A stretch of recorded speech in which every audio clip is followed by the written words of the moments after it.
Hey guys, so this is the TVD and TVD. I'm so pumped for Castle that I'm saying Castle for everything. TVD and Scandal review or reaction or recap of last week's episode. I don't know the episode names. I will put them in the title or in the description bar. So if you haven't watched it, you guys can check it out.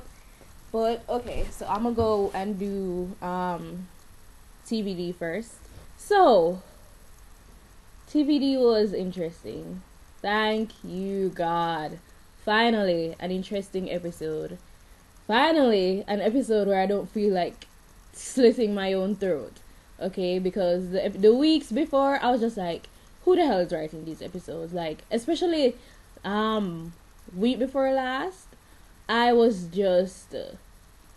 so bored with the episode. I'm like, okay, when they just went on the island.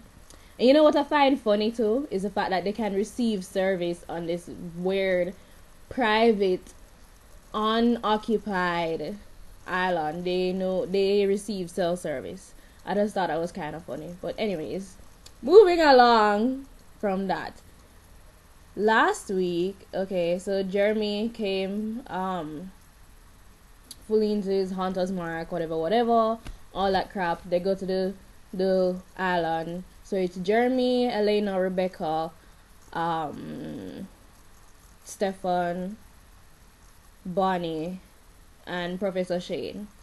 So they're all on this island, and nobody's trusting nobody, even though they're clearly trying to work together, but it's just not working. And then they discover that there's only one dose of the cure, which I was just like, well, clearly there's only going to be one dose. I mean, this is something that they, first of all, never even heard about for thousands of years, and all of a sudden they're hearing about this cure. There obviously will not be a river running full of vampire cure. So, there being one dose, everybody's feeling, well, no, only Elena feels like she should, I can't take this cure when everybody else so desperately needs it. I'm just like, oh, will you shut the hell up? So, yeah, nobody, right now, definitely nobody's trusting nobody. So, they're doing split scenes, so, who is with who? Stefan, Elena, and Rebecca are together, which is quite funny. And then Shane, Bonnie, and Jeremy are together. Jeremy, Bonnie, and Shane are in some cave or another, and they're looking for Silas. And I guess they finally find him. No, before that, something happened and the place shakes. And Bonnie did some spell, and she getting her black magic on, and the place shakes and earthquake and thunder roll and all kind of things. And Professor Shane get trapped under some stone, and they left him there to dead. Finally, the nigga dead.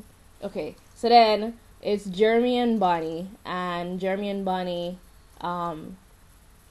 they find Silas's grave or his tomb or whatever it is, and Jeremy's like trying to pry the cure out of his hand. And yeah, it's fossiled in, obviously it's been there for thousands of years, and the only way that they can get it out is if they feed Silas blood. So some other witch comes in, or I think he was a witch, I think so, and he cuts his hand and starts dripping it in Silas's mouth. Not sure why the hell he wanted the cure to feed it back to Silas to kill him once and for all. Which to me doesn't make any sense, because why are you going to wake up somebody only to kill them again? Like, I'm just like, Silas has been there for thousands of years, not troubling anybody. Why the hell are you going to come wake him up just to kill him? Like, to me that does never make any sense, but whatever. He comes and he's feeding his blood. He's like, oh, he's going to give Silas the cure to kill him, blah, blah, blah, whatever. That doesn't work. Elena comes in, almost kills him. Elena comes in, almost bites him or whatever, and cricks his neck instead.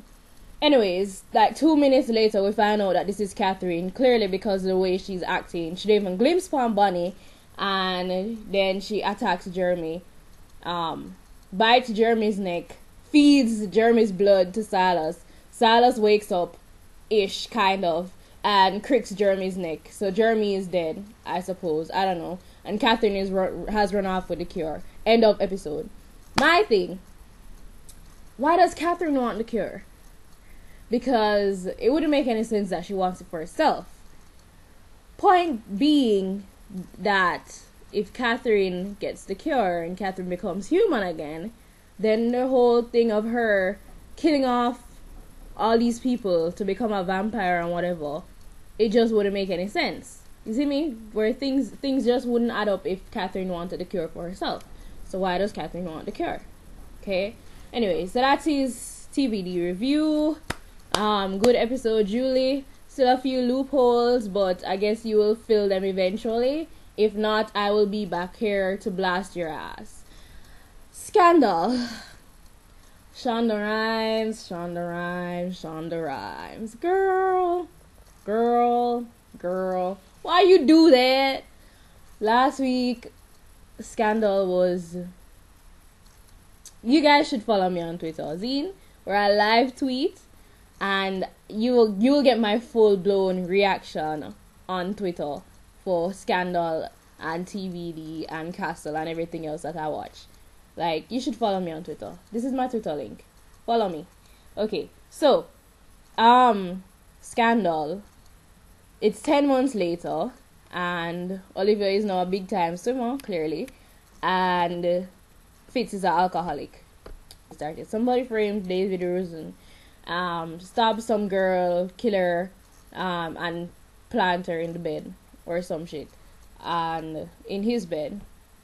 But apparently he was sleeping with a girl the night before. Cool. So, yeah, we had a David Rosen problem. That was like a trending topic.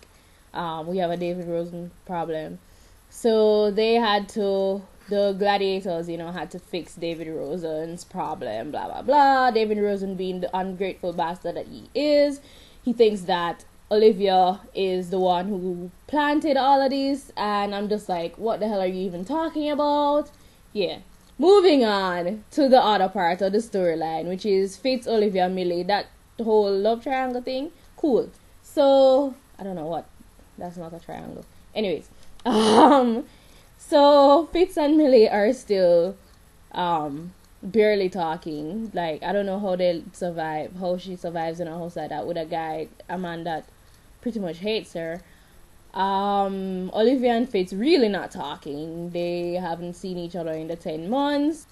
Cyrus and his husband's daughter christening, and what's her name, Ella. She's absolutely precious. So it's Ella's christening, and Fitz is the godfather, Liv is the godmother. Kind of funny. And they are seeing each other for the first time in 10 months. And Fitz they kind of just stare at each other like, and they're holding the kid like, and they're like, and I'm just like, guys, really? So then the christening is over. Olivia walks out and Fitz follows her. Yeah, they got busy in the church. And when I saw it happening, I'm just like, if you're gonna react, God, no, okay, cool. Tear off panty, all of them thing there in a church. Cool, do your thing. Then at the end of all of that, Fitz turns to Olivia and goes, just because I can't control my erection around you doesn't mean that I want you. We're still done. And I'm just like, Olivia, you don't feel like a dirty whore now? You don't feel like I suck out my juice? You don't feel like I use condom? Like, Jano? God no? But yes, that was pretty much Scandal. Scandal was quite scandalous this week.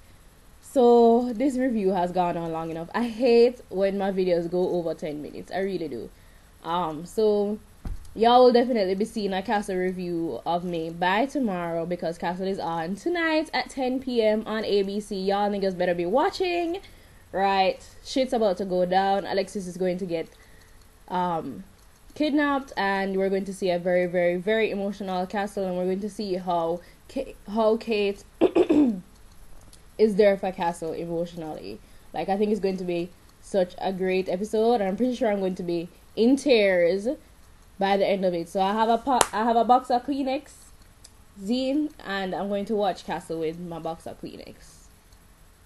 So I'll talk to you guys tomorrow when I come and do my Castle review. Later.